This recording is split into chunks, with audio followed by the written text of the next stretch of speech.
Well, Nicky, a disappointing evening, especially after that result against Southport. You must be banging your head against a brick wall because it's the same mistakes, the same situation. It seems every game. Well, I mean, we've conceded from a corner, which, listen, can happen. We've scored from a corner on Saturday, so these things happen in football matches. It's kind of the second one that you just think, such a gift. But we're gifted every game, aren't we? Yeah, and listen, there's going to come a point where, it's one of them, you don't like blaming players, but if they keep making mistakes and they keep costing us, then, something will have to be done.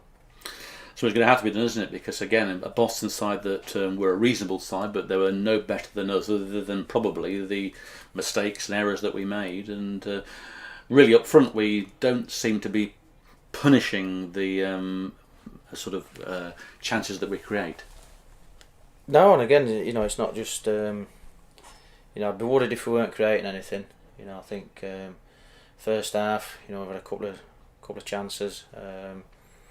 And second half, I thought, especially, they came out strong. I thought we were seeing it off. And then obviously from the corner we concede, and so we had to change something. So change formation, and made a couple of subs. Then we give them the second goal, which knocks us. Came out nothing, didn't it? Yeah. I'm not even remotely worried.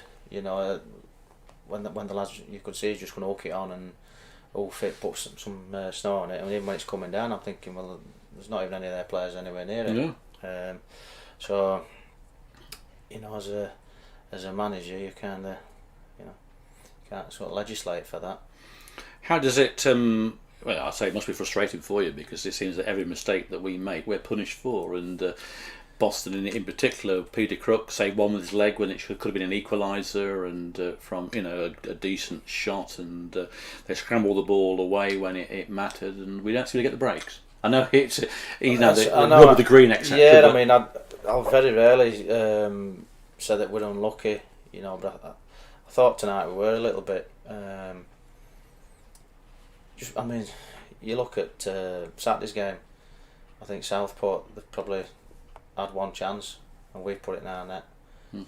After that I can't remember Whitey really having much work to do, but a few crosses.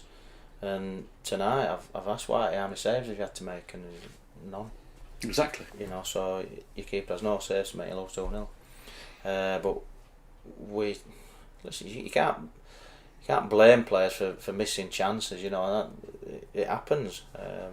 It does seem that almost if teams have, especially the last few games, I felt we've really improved. Looked a lot more solid, open play. But it just seems that virtually every chance goes in.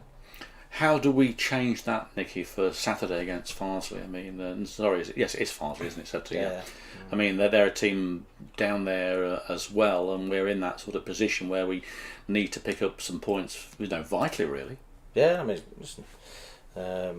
It's going to be another tough game. They'll be hard to beat. Played against them last year in that Northern Premier League.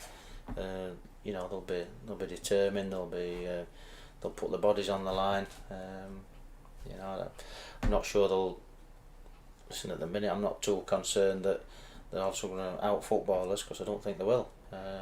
We moved the ball around well, didn't we? We created some good opportunities, and really before they scored that goal again, just after half time, it was a good team talk. It must be frustrating as well to concede so early on after you've had the lads in there after a good first half, and then to see it all go sort of pear shaped straight away. Well, I must get to the stage where I might just tell them just to switch off and go out and do what they want, because they seem to be doing the exact opposite of what I'm saying. Because I'm saying, I've mentioned, going straight after half time, good start, first thing you do, all the stuff to try and get them switched on and try and put the opposition on the back foot, and we seem to not be able to do it. You brought in Michael McGrath, who again played well today. I thought he was good. You mentioned that you may have to make some more changes. Is that now paramount, do you think? Yeah, I mean, listen, it might not happen overnight, but we've inquired about 3 or 4 players. I'm not saying that we're going to get 3 or 4 players in, but obviously different options. And we'll keep looking. Some players will obviously be believing as well, obviously make for those and players coming in. Yeah, because it's not it's not an unlimited budget that we've got, which is fine. The clubs, we all have to work to a budget. No problem with that. But it does mean that if players have to leave, they have to leave. 9 games into it, Nicky, how do you think overall that we're doing? Well, I think with the games that we've got, the points have probably been some of our sort of poorer games. We've I felt for an hour against Kidderminster, I was quite happy with what I was seeing. You're 2-0 up, and then I think you can put 4 of the 5 goals down to sort of individual errors. I thought Saturday first half against Southport, I thought we bossed it. And again, I'm not saying we're going to go and create 10 chances a game, but we created 13 and 5 chances on Saturday. Well, to us. Yeah. But so we are creating, which I felt we weren't early on. But we just can't seem to shake off this. I don't know what it is, fragility or what. But we've made a conscious effort in some of the games. Maybe Chester and Gates said that we start sinking deep and invite a little bit of pressure on. So we've been on at the lads constantly to not let that happen. Keep squeezing up, be brave. And they seem to be taking that a little bit more on board. Even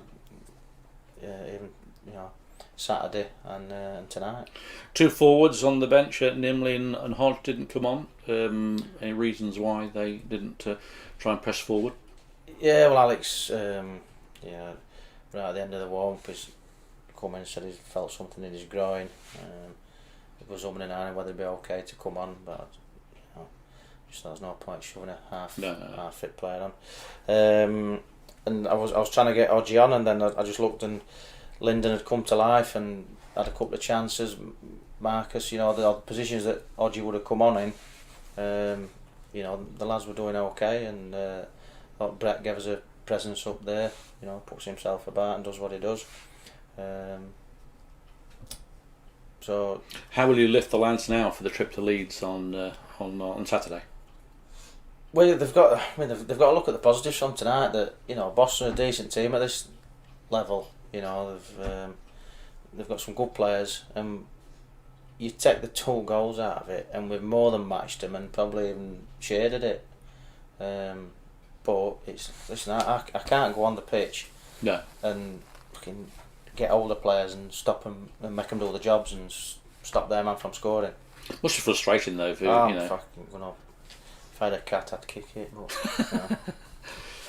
Well, I say we go again against Farsley on Saturday. Yeah. Let's hope that we can bounce back from this one. It makes it more vital every game that we sort of makes it harder for you surely and the team. Yeah, but that's football, and we've just said in the dressing room we don't want anybody going into the shells and shrinking violets. It's time to stand Battle up. out. Yeah, man up. I've said to the players on Thursday, there's no magic fairy dust you can sprinkle on them to come up with something. We're going to have to work through it.